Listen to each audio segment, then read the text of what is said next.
Welcome to CSIS Online. The way we bring you events is changing, but we'll still present live analysis and award-winning digital media from our Dracopolis Ideas Lab. All on your time, live or on demand. This is CSIS Online.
Good morning. I'm Jane Nakano. I'm Senior Fellow with the Energy Security and Climate Change Program at the CSIS. We're so pleased to welcome my colleagues from EIA, and it's my honor to host the release of EIA's International Energy Outlook 2020 this morning. We'll first hear from Dr. Linda Capuano. Needless to say, she's the administrator of the US EIA. And her brief presentation will be followed by 3 separate presentations by her colleagues. And following that, we will have plenty of time for questions and answers. You'll notice on our webpage that there's a button that you can press and submit your questions. And this is the world has been seeing a lot of developments in the energy world, not just in the U.S. but around the world. So I think we're in a treat for a great presentation by EIA. And so without further ado, please welcome Dr. Capuano. Thank you, Jane, and CSIS for hosting. Good morning, everyone. Welcome to the release presentation of the U.S. Energy Information Administration's International Energy Outlook for 2020. It is one of two annual energy projections published by EIA under the Department of Energy Organization Act of 1977. The IEO analyzes international aspects of the evolving energy situation and long-term relationships between energy supply and consumption in the U.S. and world communities. The IEO models global energy trends to understand the potential impact on the U.S. energy landscape and highlights potential futures for energy supply, consumption, and trade. Next slide. This analysis is increasingly important since U.S. has passed several export milestones in the last decade, including becoming a net energy exporter in 2019. And while we do not specifically address the long-term impact of the COVID pandemic, it is important to note that in the short term, global energy demand and related prices have declined since last year, especially for petroleum products. As a result, the U.S. once again became a net importer of crude oil and petroleum products in May and June before returning to net exporter status in July of 2020. Next slide. The IEO 2020 projects aspects of the global energy system through 2050. It is a modeled projection of what may happen under certain assumptions and methodologies, and as such is not a prediction. Our IEO has two steps. In the first year, 2019, we updated effects of the economics, technology, and laws and regulations that were current at the time.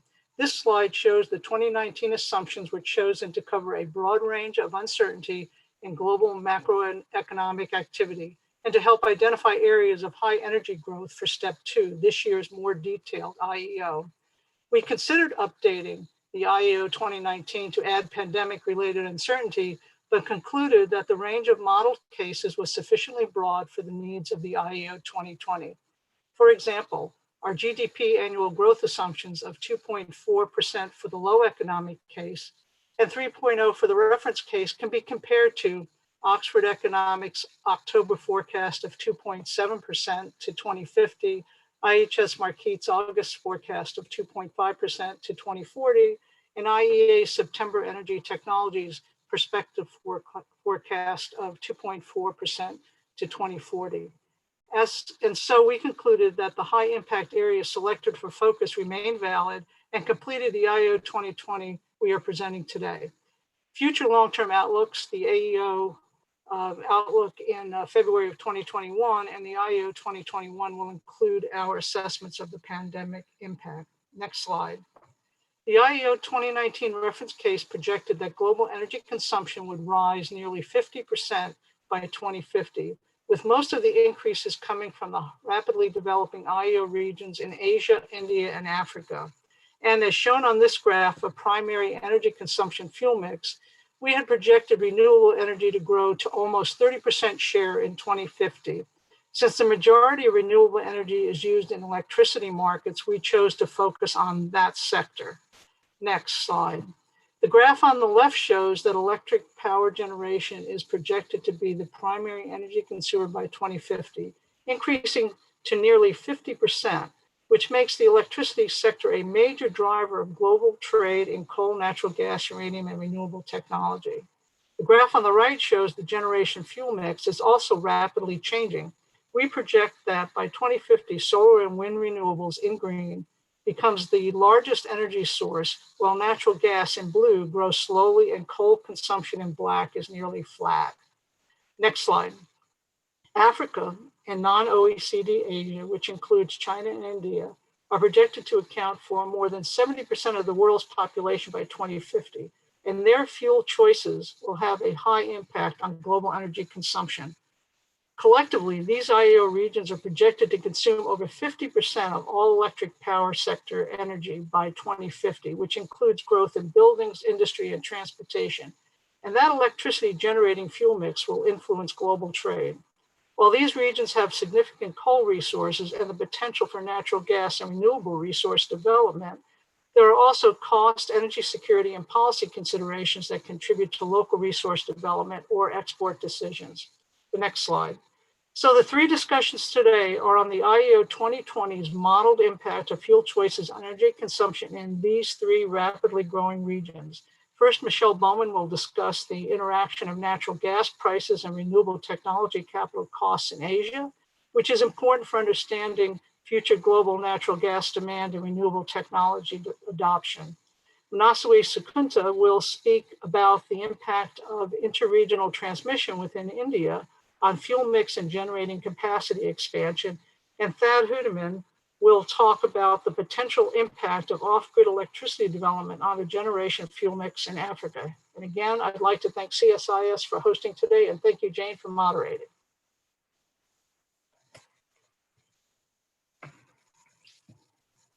You're on mute. Sorry about that. Thank you so much, Dr. Capuano. That was fantastic opening presentation. Now let me, I guess, make, you've already said, who will be speaking, but let me just, make another introduction. We first have Michelle Bowman. She's the lead operations research analyst, and she's going to walk us through on China and non-OECD highlights. So the floor is yours, Michelle. Thank you. As Jane said, I'm Michelle Bowman from EIA, and this morning I'll be walking you through an issue and focus analysis we did looking at how changing natural gas prices and renewable energy capital costs affects the electric power sector in Asia. Next slide. We highlighted Asia in this issue and focus analysis because EIA's IEO 2019 pre-pandemic projections showed this region would account for approximately half of the world's energy consumption by 2050. And that, as shown here, electricity generation in Asia would double, increasing more rapidly than all other non-OECD countries. While COVID-related impacts will affect the details of this curve, especially in the 2020s, Asia will continue to experience comparatively high economic growth and rising incomes. Meeting this growth will require careful choices about generating technology and fuel, and understanding Asia's energy choices will be helpful in projecting the US role in global energy trade. Next slide. The IEO 2020 comparative reference case projections vary by region and are the result of economic assumptions about electricity generating technologies. In China, on the left, this case reflects coal as the long-time predominant fuel for electricity due to its affordability, availability, and abundance in the region. China's intentions to curb emissions, along with the declining cost of renewables, are important factors driving the electricity generation mix. And by 2050, the share of wind and solar grows significantly.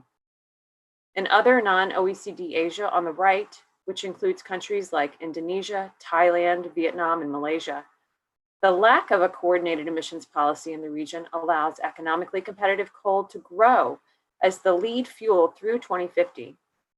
Natural gas is also competitive in this region and is a significant contributor to the generation mix. Solar and hydro generation continues to increase across the projection as well, since there are still economically accessible resources from these renewable fuels. While there is uncertainty in its economic assumptions, the comparative reference case serves as an insightful point of reference for this issue and focus analysis as we explore the impacts of changing natural gas prices and renewable capital costs in these two regions. Next slide. In this analysis, EIA varied delivered natural gas prices and renewable energy capital costs and examined a total of 9 cases as shown in this 3x3 table. Looking at the rows, the middle row is the nominal natural gas price used in the comparative reference case. In the high and low natural gas price cases, on the top and bottom rows, delivered natural gas prices are increased and decreased by 50%, respectively, representing variability in natural gas supply from both indigenous gas production and global LNG markets. Looking at the columns, in the high renewables capital cost column on the left, we assume there are no learning-based cost reductions and costs remain at 100% of their 2019 levels. In the low-cost column on the right, we assume a 50% reduction by 2050 relative to the nominal levels in the comparative reference case. This analysis varied the capital costs for solar, wind, hydroelectric, biomass, and geothermal technologies. The paper includes the full analysis, but in the interest of time, this presentation focuses on how the extremes of the four corners vary from the comparative reference case. Next slide. Starting with China, for comparison on the left, you see the comparative reference case, which was the center of that 3x3 grid. This case includes nominal prices and costs. On the right are the four corners of that grid: natural gas prices, global capital costs. There were four important observations from our China projections. First, starting with coal, the black line, in 2019, coal was this region's principal fuel, providing 60% of China's electricity generation. But as part of its commitments made at the Paris Agreement in 2015, China pledged to reach peak CO2 emissions by 2030. The bottom right shows that with this commitment, along with low natural gas prices and low renewables costs, in 2050, coal generation could decline to 20% below comparative reference case levels. Our second observation is that low natural gas prices drive growth in natural gas generation while suppressing generation from other fuels. In the comparative reference case, natural gas generation grows at an annual rate of 4.9% between 2019 and 2050. That rate can increase to as much as 8.1% per year, suppressing renewable generation as seen in the bottom left, unless renewable costs are also low, as shown in the bottom right. Our third observation is that solar power could become the predominant source of electricity generation by 2050. Renewable technologies are already economically competitive in the comparative reference case, where the combined 2050 share of wind and solar reaches 39%, surpassing coal at 30%. Lowering renewables costs further amplifies this trend and allows solar to become the dominant source of generation by 2050, when renewable costs are low and natural gas prices are high, as shown in the upper right. Staying on that top row, but moving to the upper left and looking at what happens when natural gas prices are high, but renewable costs are also high, brings me to my last point, that high renewable costs favor wind over solar. When renewable costs are held constant at 2019 levels, the high renewable cost case assumption, wind generation can achieve levels as much as 60% higher than the comparative reference case by 2050. Solar is disadvantaged relative to wind because, as a newer technology, it does not achieve its steeper learning curve cost reductions. Next slide. Turning now to other non-OECD Asia, without uniform emissions policies, the main dynamic here is the economic competition between coal, natural gas, and renewables. This dynamic was the basis for the three main observations in this region. First, competitive cost, accessibility, and abundance make coal the primary electricity generation fuel, providing over 40% of the 2050 generation mix in the comparative reference case. Lowering natural gas prices and renewable costs, as shown in the bottom right, make these fuels more competitive, and coal's share of the generation mix could drop to 15% in 2050. The second observation was that without a coordinated emissions policy, fossil fuels remain the dominant source of generation across all cases, and the coal-natural gas split is determined by natural gas price. In the comparative reference case, natural gas is the region's second largest source of electricity, making up 26% of the 2050 generation mix. Low natural gas prices allow the share of natural gas to reach as much as 58%, while increasing natural gas prices drives the share down to 10%. Higher natural gas prices, along with low renewable costs, also allow the combined share of solar, wind, and hydro generation to more than double, as shown in the upper right. This leads to the third observation, a further result of an absent emissions policy, that declining coal generation is only seen when renewable technologies become economically competitive.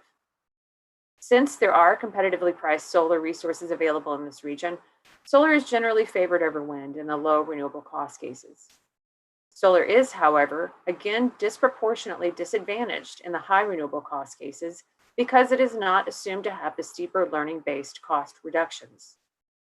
Hydro development is also relatively economic in this region, and hydro generation increases in most cases. Next slide. To conclude, this analysis demonstrated that changing natural gas prices and renewable capital costs generally produce proportional shifts in the fuel mix, but that regionally specific policies, fuel dynamics, and resource availability are also important factors.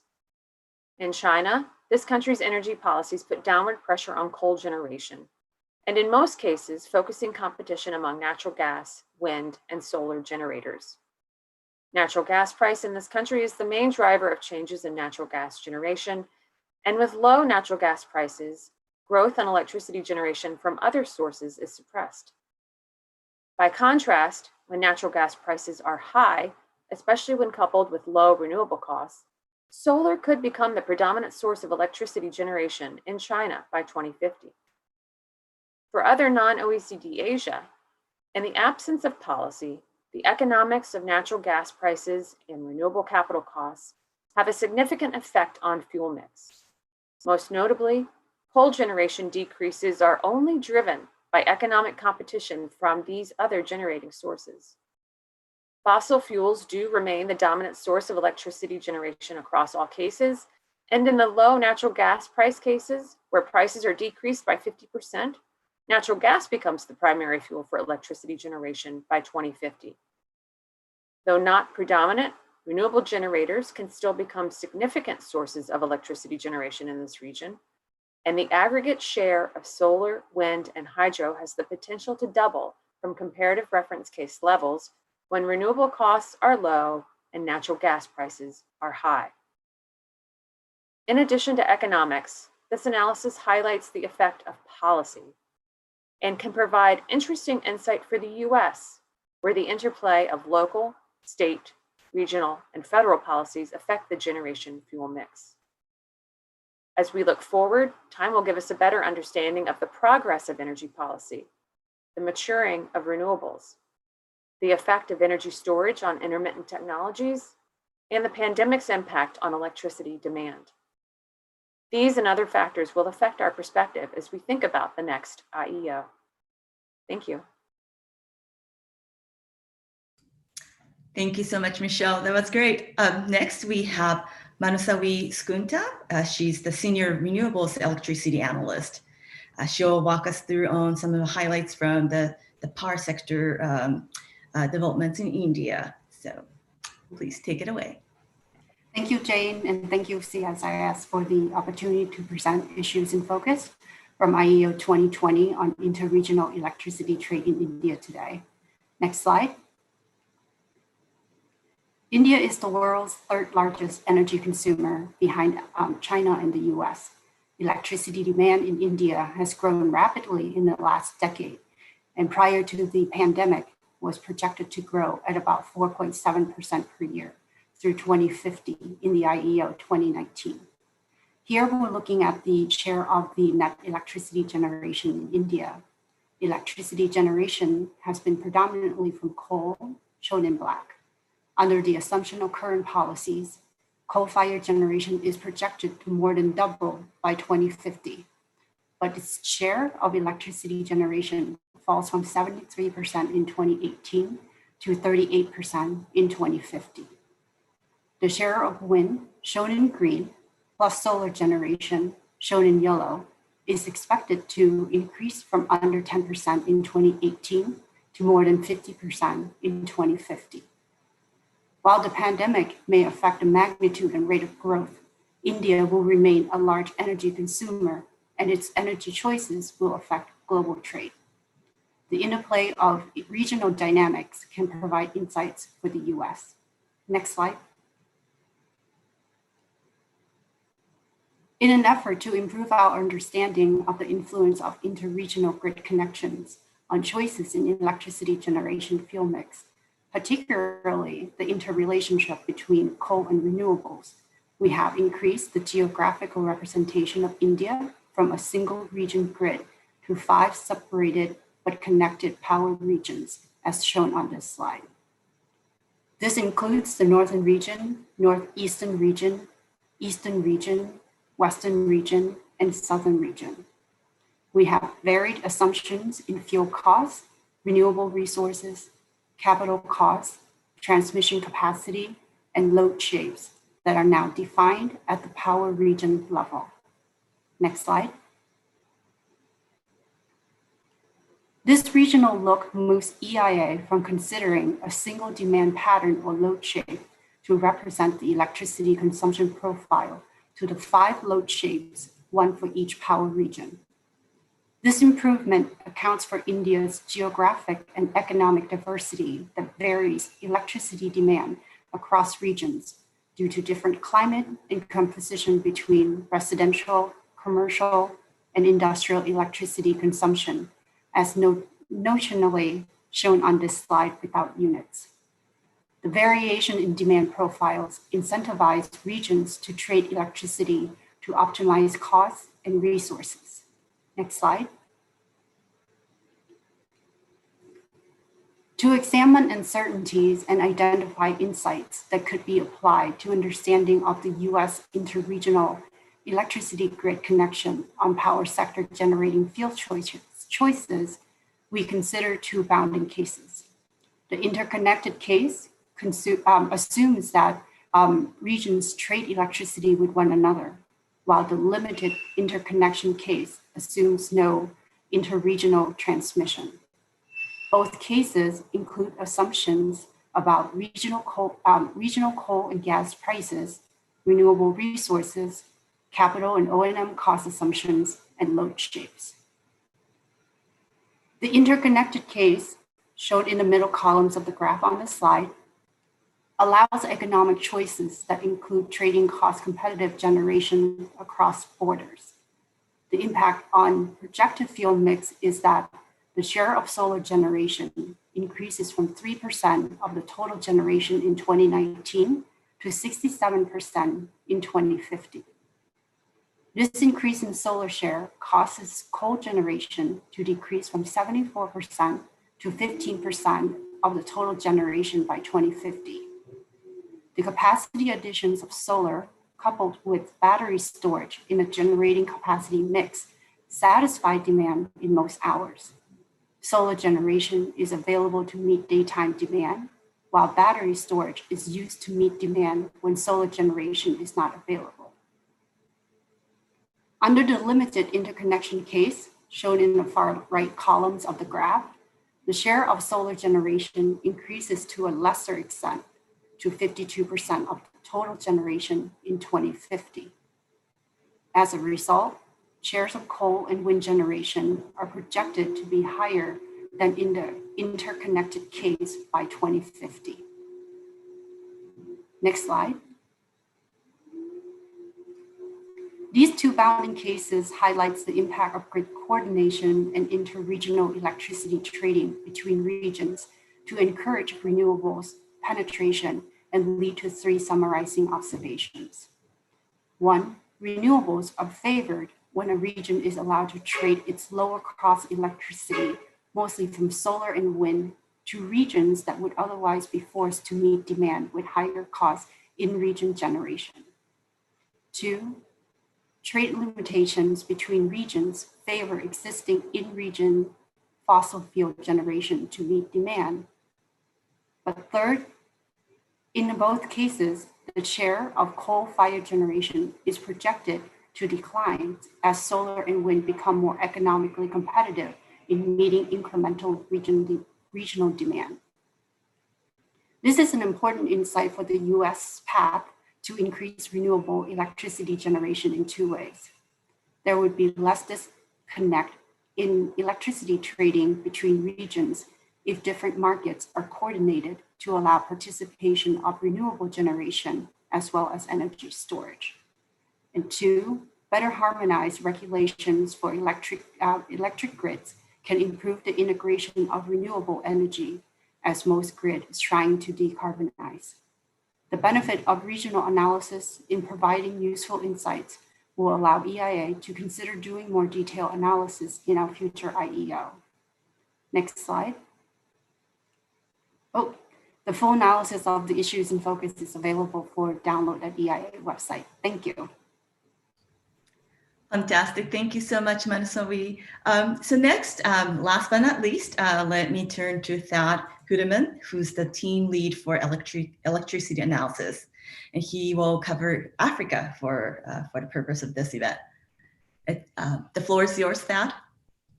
Thank you, Jane, and good morning, everybody. I'm here to speak to you this morning about our view of African electric sector development, which has the potential not only to affect the region's economies, but also global energy trade. On the one hand, we expect stronger growth in population and energy demand in Africa.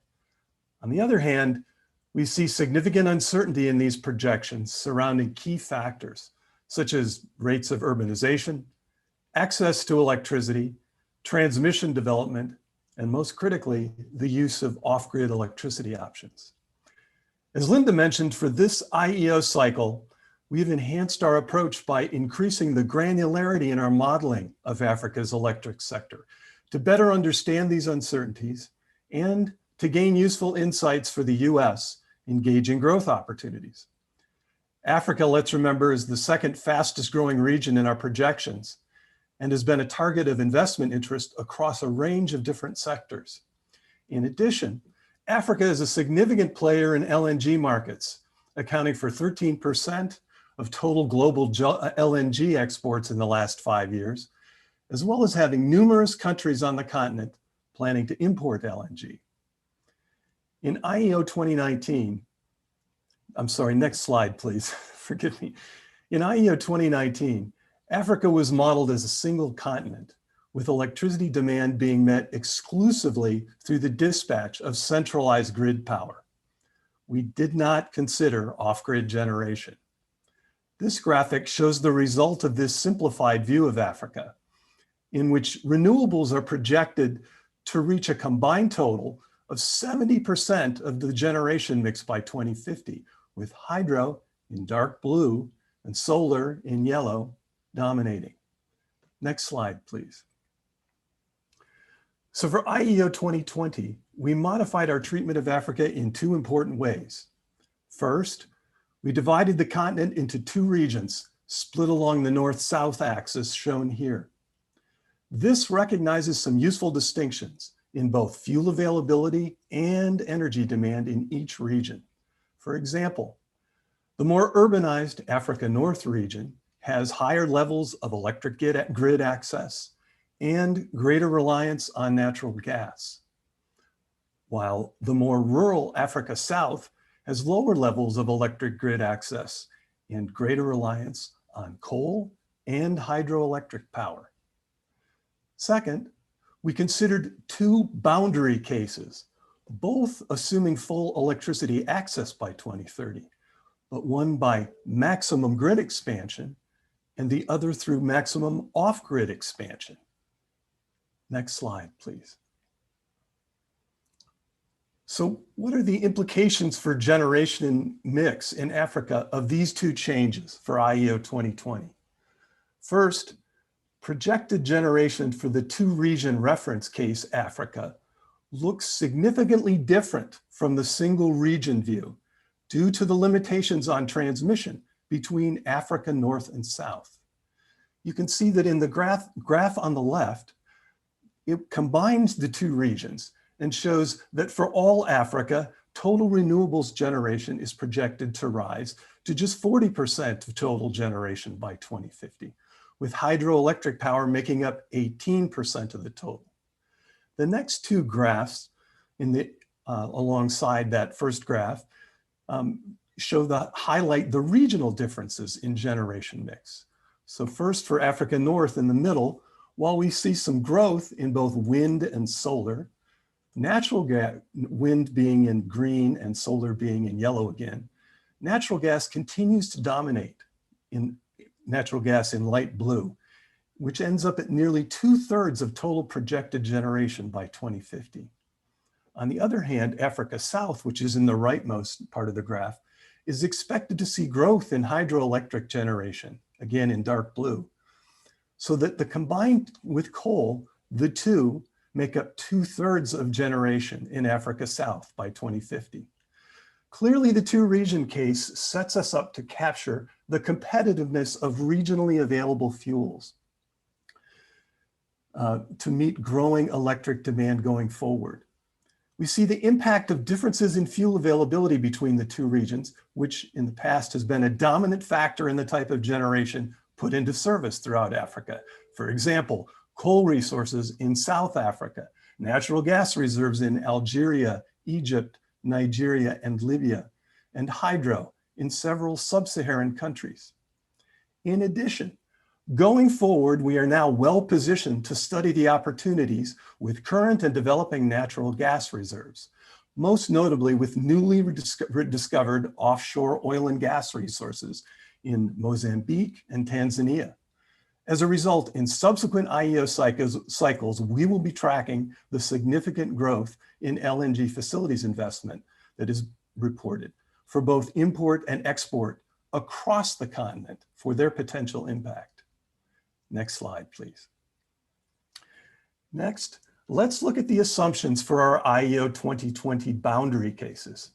So how did we address the uncertainty surrounding electrification and the potential role of off-grid generation?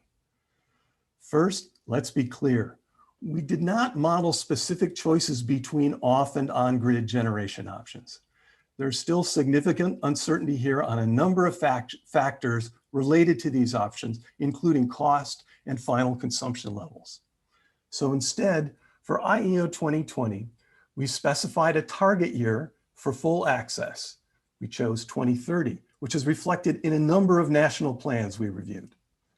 Next, we developed an estimate of incremental demand associated with full access from the various sectors. So first, for residential, we assumed that all unserved rural and remaining unserved urban households would gain access by 2030 at average consumption levels. For commercial and industrial, on the other hand, we assumed that entities experiencing reliability problems are enabled to replace lost load by 2030, even though they are already connected to the grid.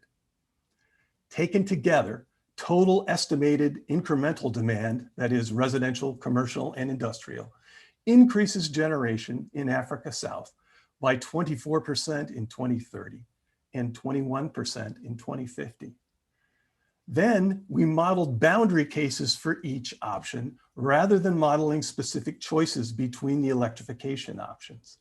The bounding cases were defined as a maximum grid expansion case, which presumes that all incremental demand will be met by the least cost dispatch of available centralized grid power. And on the other hand, a maximum off-grid case, which assigns all incremental demand to be met by the installation of solar, either mini grid or standalone projects. These cases could then be compared with the impact of the gradual rate of electrification assumed in our two-region comparative reference case. Next slide, please. So what impact do these bounding cases have on projected generation mix in Africa South? The graph on the left shows the projected generation for the two-region comparative reference case, which reflects the impact of the assumed gradual electrification rate. In the maximum grid expansion case, which is the next graphic in the middle, incremental demand is met by significant growth in fossil generation by 2030, where we see natural gas generation in light blue expected to double over 2030. By 2030 over reference case levels. Coal generation in gray projected to increase by 30%, with only eventual solar growth that is utility scale solar by 2050. By contrast, for the maximum off-grid case, which is the rightmost graphic, we specified that all incremental demand growth would be met by solar.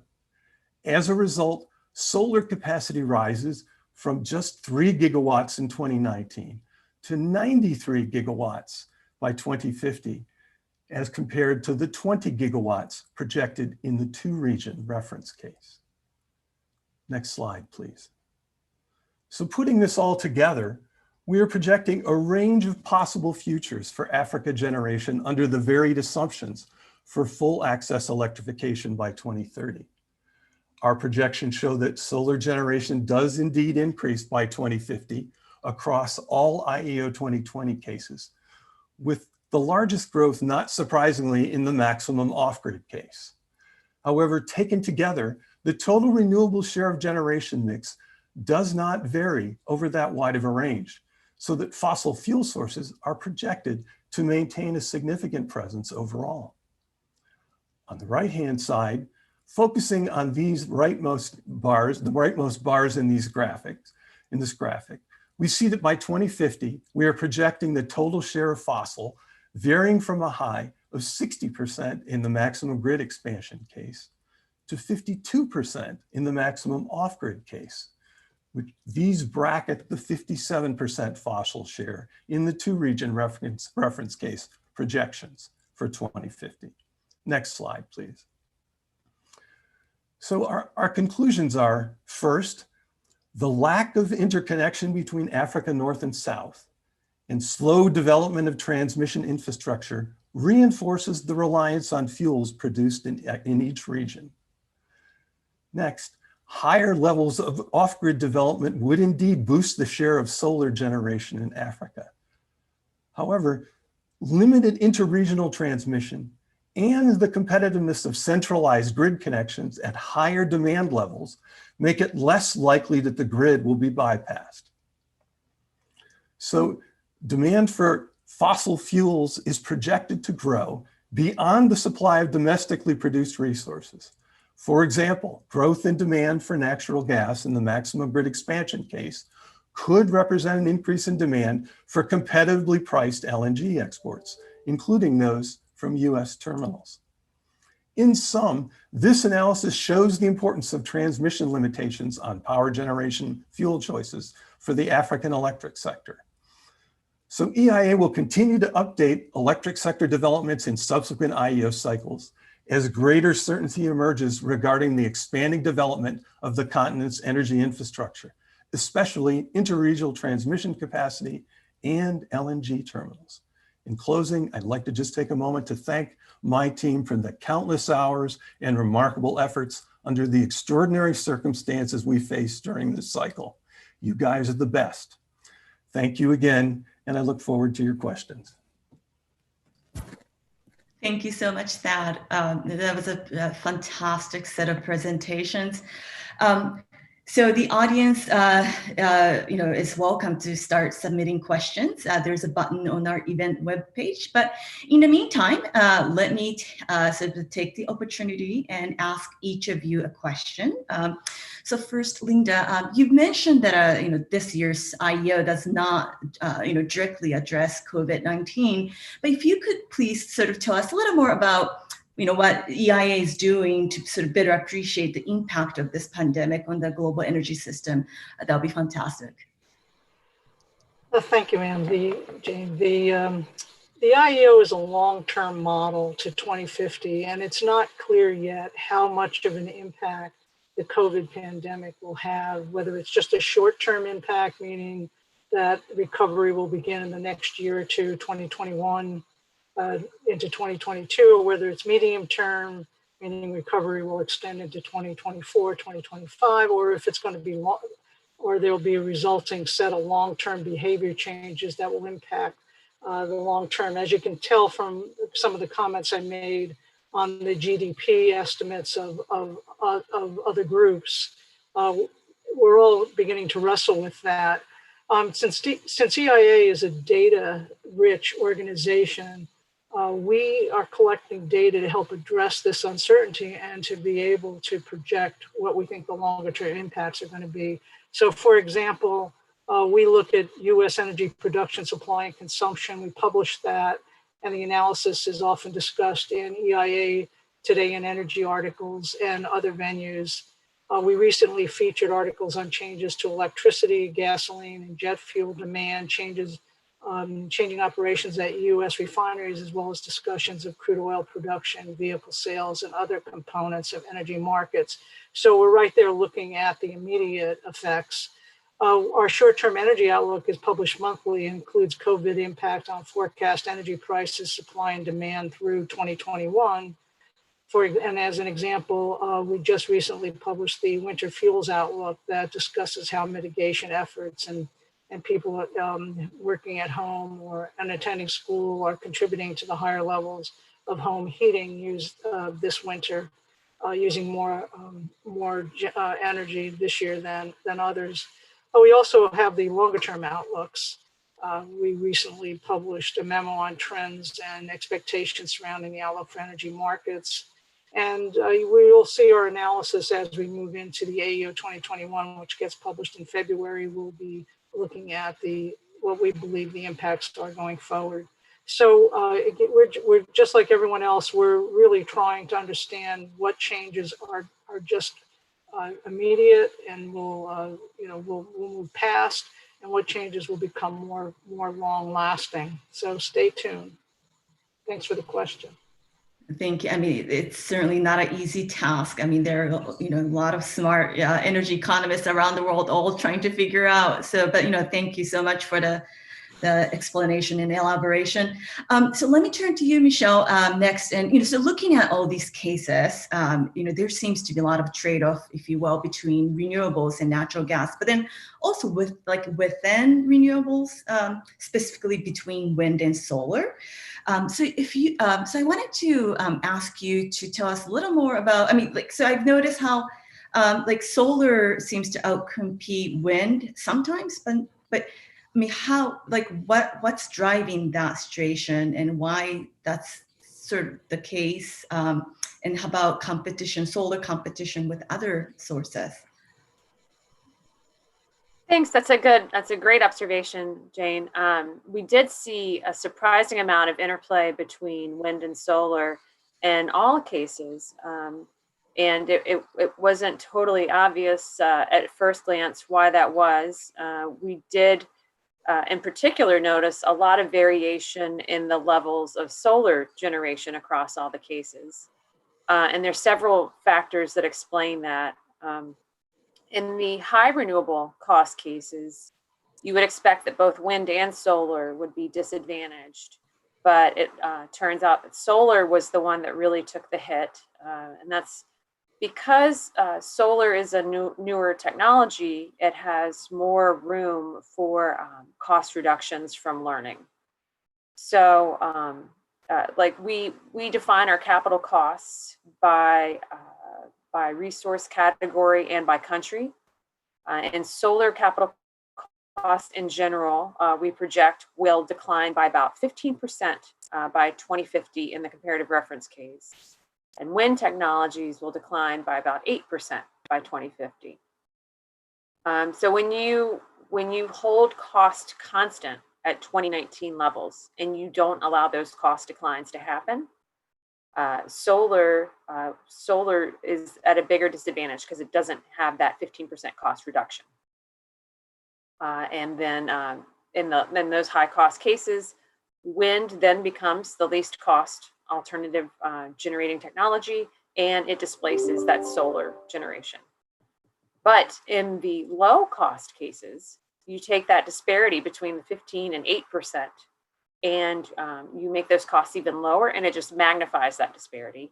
And it creates an environment, especially with high natural gas prices, where solar can become the lead fuel for generation in China by 2050. And we thought that was a really somewhat surprising, but really noteworthy observation from this analysis. Let me ask you just a quick follow-up question, Michelle. There's a question from the audience that sort of relates to that question.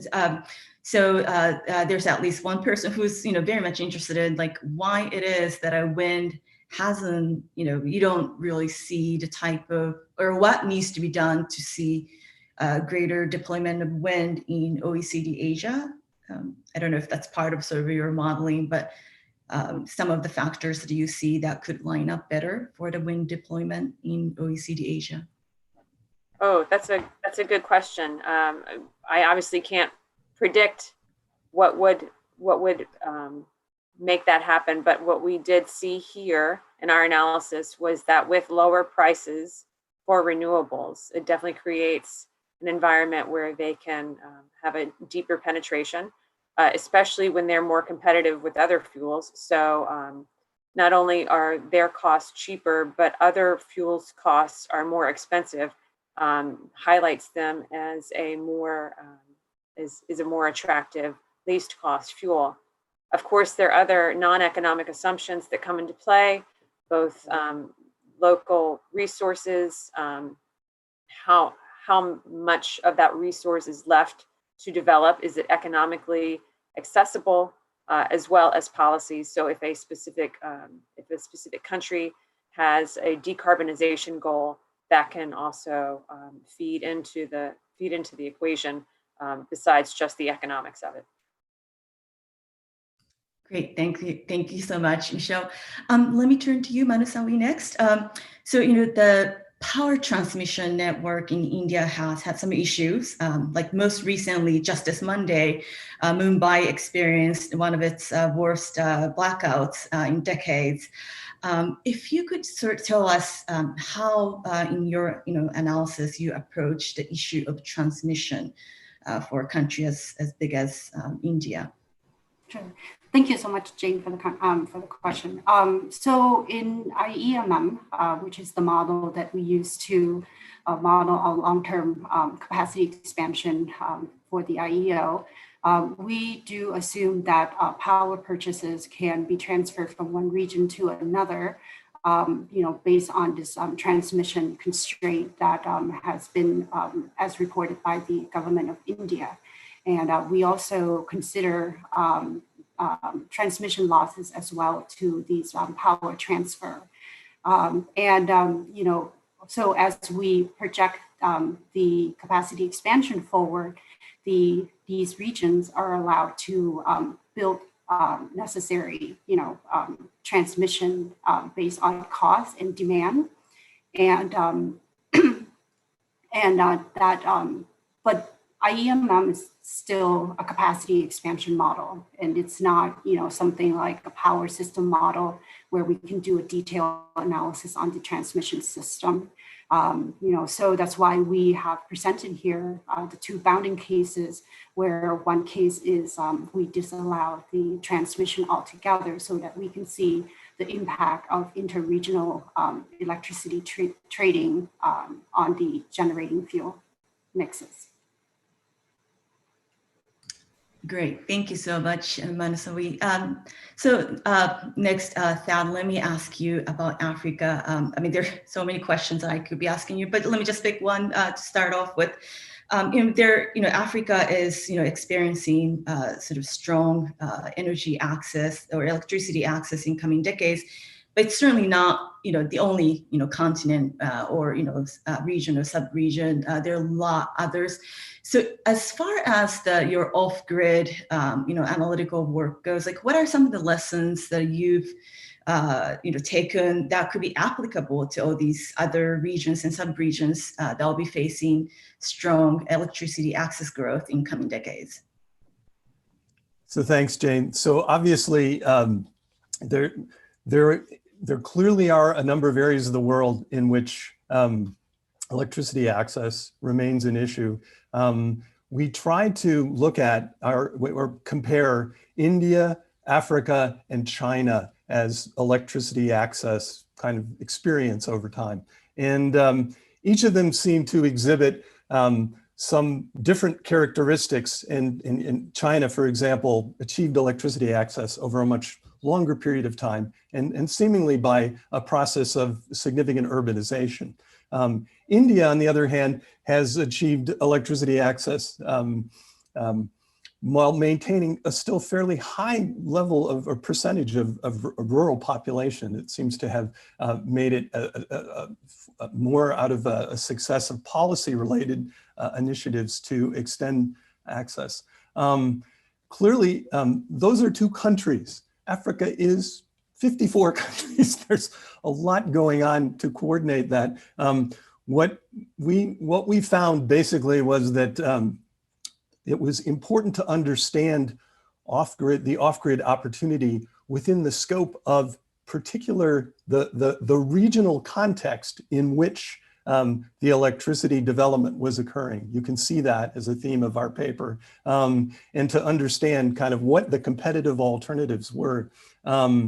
We looked, for example, at the potential of modeling Africa in terms of it has 5 power pools, although they're not as well developed and regionally integrated, say, as India's are. So we chose the 2-region option instead. I think the lesson would be that off-grid is an opportunity, but it has to be understood for its particular ability to be competitive within the context within a particular regional context of available fuels, population density, energy demand, et cetera, et cetera.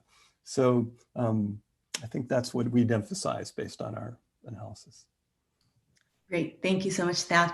We're starting to get a lot of questions that are related to battery storage. And so let me sort of put them all together and ask you this. I mean, well, first off, this in the solar and wind analysis, does it include the battery cost, as you approach the role of battery storage in the future deployment of wind and solar, and also what's your assumption for the lifetime for batteries, but then also things like solar panels? I'm not sure which one of you these questions are for, and I think if there is some specific regional highlight that you'd like to add, that's great. But I think these battery related questions are to the entire sort of IEO, not to any specific, region that some of you have covered. Yeah, so I can probably take that question. So we do model battery storage in IEMM. We assume a 4-hour battery storage where we where it allows to move energy from the high supply, low demand period into the high demand and low supply period. So basically just load shifting that that energy. And we see that in most regions, the battery capacity addition allows for more solar capacity addition to come onto the grid. And that's because the model really captures the cost effectiveness of pairing solar and battery storage together. But with IEMM, it is still a little bit limited on the in terms of temporal resolution. Not to get a little wonky, but so we can't see the model. We model in a 12 time slices, so that is unable for us to capture really the values. When sorry, I'm losing my train of thought. So we can't see the value where the solar is really saturated, and so that's the high resource output time, and so we just can't capture that very well with the battery storage. In the when the low renewables penetration is going on, we also don't. The value of the we can't capture that niche opportunity for the high value period. So. Great. Maybe somewhat related to that, though. You and I talked about the transmission question, Manusoi, and I don't know if this question is to you or to all of you, but. How did you also then approach the future cost reduction potential associated with transmission lines? Because for renewables penetration, transmission lines plays a very important role. Correct. So with the transmission, again, there's a costs to expand the grid. And, so the model should take that into consideration in terms of adding that capacity. So that's why when we break out the grids into the 5 regional grid in India, for example, it would take, it would try to capture and try to build the in-region generation as much as possible in order to, optimize, to lessen the cost to transmit that to another region. But when you see the opportunity to sell that lower cost electricity, and then you have like a higher resource region, then it becomes more economical to do that. In terms of cost, I don't believe that we modeled the a cost reduction in the transmission. So we don't see any cost decline on that, but it does come with every generating asset that you build to transmit. Thank you. And I also have a couple of questions related to the off-grid question regarding not just Africa, but perhaps for a lot of developing economies. But I guess specific to the presentation Thad gave, how did you, do you have a breakdown between mini grids and the standalone solar home system? That was one of the questions. But then also I think, how did you account for sort of the, factors such as affordability of these, different options, electricity, fuel options, but then also poverty issue as you approached the modeling for Africa renewables? So Jane, that's an excellent question. And I'll say, we sidestepped the essence of that question by not modeling the specific choice of off-grid technology versus centralized grid technology, or the kind of or even the kind of off-grid you would take, whether you take standalone or mini grid. We don't have a model that handles that choice. So to be wonky, so I'm sorry to be wonky like Manas, we don't have that model. We're learning, we're trying to learn and catch up with everybody. But clearly there are some very important issues related to the cost, the potential expansion in demand as folks acquire access to electricity. At what level do they acquire it? Our review of the literature suggested to us that at low levels of electricity demand, off-grid options were competitive, whether standalone or mini-grid options. But to the extent that you started to increase demand for electricity, centralized grid options kind of rapidly became more competitive. So we decided not to weigh in that topic because we didn't have the modeling capability to do that, and instead chose to do the bounding case. We reviewed literature in the paper. You can look at some of the conclusions of the literature reviewed, but I'm apologetic that I can't specifically say how we cleverly dealt with all those very complicated issues. Understood that. That was great. And one, I guess, last question to Michelle. So, the price of gas, is a major factor, for China, future sort of generation mix. But could you just tell, sort of update, the audience a little bit about like what are the high and low cases that you looked at, and what are some of the factors that may influence future natural gas prices for China? Well, what we did for the natural gas prices for the high and low scenarios was we increased and decreased prices by 50% respectively. We looked at how natural gas prices in these regions varied over the last decade, and we kind of set this cone of plus or minus 50% because it captured that variance over the last 10 years. There are obviously many factors that drive and influence increasing and decreasing gas prices. It's a very careful equilibrium. I'm not saying anything that's earth-shattering here, but it's a careful equilibrium between supply and demand. We have a whole team of analysts who research this and a whole model separate from our electricity model that analyzes gas price. So if you'd like more details, I can point you to the analysts that inform that model. But we looked at previous variants, and that's how we determined our high and low natural gas price cases. Fantastic.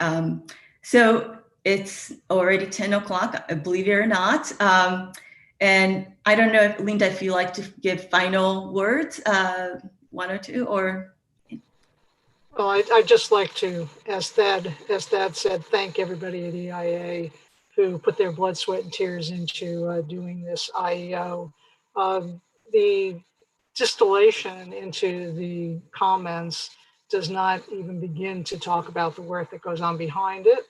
And as I mentioned earlier on, we're all paying a lot of attention to what's going on in the current pandemic cycle in terms of supply and demand, so that we can feed that into our AEO and our IEO for next year. And we have turned our eyes to that problem, and look forward to the next conversation we have on that when we release our annual energy outlook. Thank you.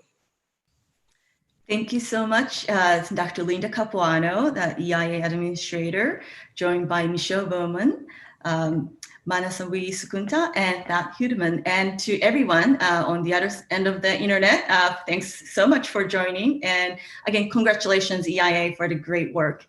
Thank you.